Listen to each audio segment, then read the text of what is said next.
নমস্কার বন্ধুরা, আমি তুহিন আর আমার কিচেনে আপনাদের সবাইকে স্বাগত। গরমের দিনে যদি দুপুরে খাওয়ার পর এরকম 3 ধরনের শরবত থাকে তাহলে তো কোনো কথা নেই, বাচ্চা থেকে বয়স্ক সবাই এনজয় করতে পারবে।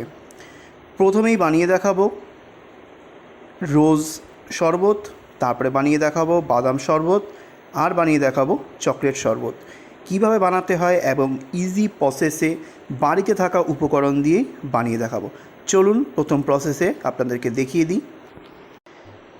3টে প্রসেস বানানোর জন্যই যেটা সর্বপ্রথম প্রয়োজন সেটা নিয়ে নেব একটা মিক্সার গ্রাইন্ডার।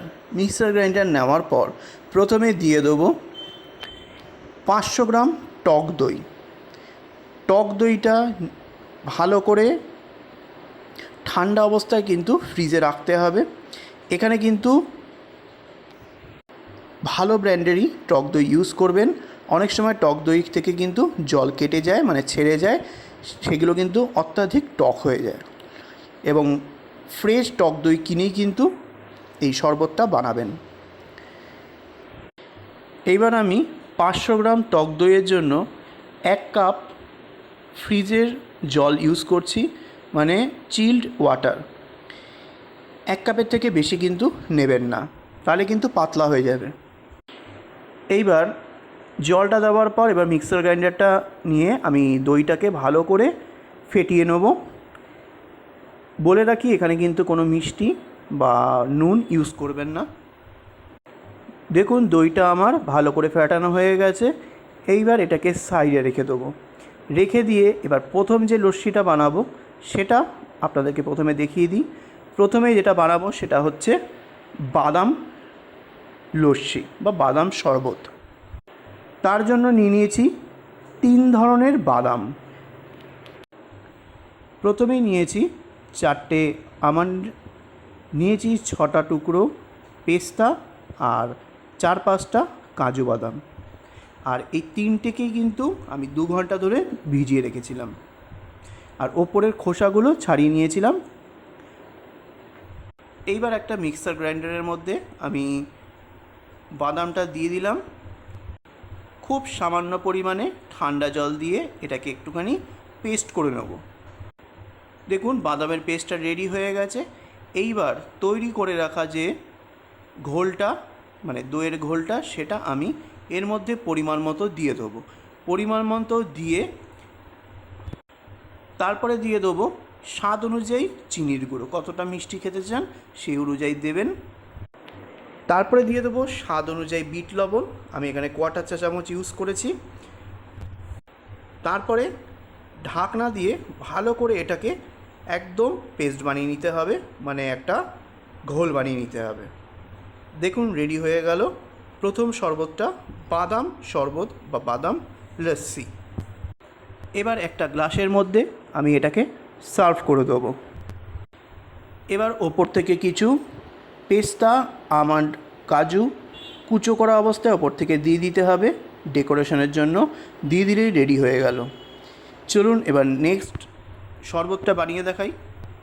নেক্সট শরবতটা বানানোর জন্য প্রথমে দিয়ে দেবো দইয়ের ঘোলটা পরিমাণ মতো। এইবার এর মধ্যে দিয়ে দেবো 2 থেকে 3 টেবিল চামচ পরিমাণে রোজ সিরাপ। রোজ সিরাপের মধ্যে কিন্তু মিষ্টি থাকে, মানে চিনি থাকে। এর মধ্যে কিন্তু আলাদা করে চিনি বা চিনির গুঁড়ো দেওয়ার কোনো দরকার নেই। এবার ভালো করে এই মিক্সিটার মধ্যে ঘুরিয়ে নিতে হবে, মানে ঘোলটা রেডি করে নিতে হবে। রেডি হয়ে গেল রোজ শরবত বা রোজ লস্যি। গ্লাসের মধ্যে এবার এটাকে সার্ভ করে দেবো, আর ওপর থেকে দিয়ে দেবো কিছু গোলাপের পাপড়ি আর কিছু রোজ সিরাপ দিয়ে ওপরটা গার্নিশ করে দিতে হবে যাতে দেখতে সুন্দর লাগে। রেডি হয়ে গেল আমাদের রোজ লস্যি বা রোজ শরবত। নেক্সট শরবত বানানোর জন্য আবারও একটা মিক্সার গ্রাইন্ডার নিয়ে নিলাম। মিক্সার গ্রাইন্ডারটার মধ্যে প্রথমে দিয়ে দেবো বাদবাকি পড়ে থাকা দইয়ের ঘোলটা। দইয়ের ঘোলটা দিয়ে দেওয়ার পর এর মধ্যে দিয়ে দিতে হবে চকোলেট সিরাপ। চকোলেট সিরাপটা আপনারা কতটা দেবেন সেটা কিন্তু আপনারা কতটা খেতে পছন্দ করেন সেই অনুযায়ী কিন্তু দেবেন। বাচ্চাদের কিন্তু খুবই পছন্দ হবে এই রোজ লস্যি আর এই চকো লস্যি বা শরবত। এইবার চকোলেট সিরাপ দিয়ে দেওয়ার পর মিক্সার গ্রাইন্ডারটা বন্ধ করে এটাকেও আমি ঘোল বানিয়ে নেব। দেখুন রেডি হয়ে গেল চকোলেট শরবত অথবা চকো লস্যি। এটা আমি গ্লাসে সার্ভ করে দেবো। তার আগে গ্লাসের মধ্যে একটুখানি চকোলেট সিরাপ দিয়ে ভালো করে গার্নিশ করে দিতে হবে। যেরকমভাবে খুশি আপনারা পছন্দ করবেন সেইভাবে দেবেন, তাহলে কিন্তু বাচ্চারা খুব খুশি হবে। এই গরমের দুপুরবেলা একটু যদি এইভাবে গার্নিশ করে বাচ্চাদের প্রেজেন্ট করেন, ওরা কিন্তু খুব আনন্দ সহকারে খাবে। চকোলেট সিরাপ দিয়ে গার্নিশ হয়ে গেলে আমি এখানে লস্যিটা ঢেলে দেবো, আর ওপর থেকেও কিছুটা চকো লস্যির ওপর থেকে চকোলেট সিরাপ দিয়ে একটু গার্নিশ করে দেবো যাতে দেখতে ভালো লাগে। রেডি হয়ে গেল চকোলেট লস্যি অথবা চকোলেট শরবত।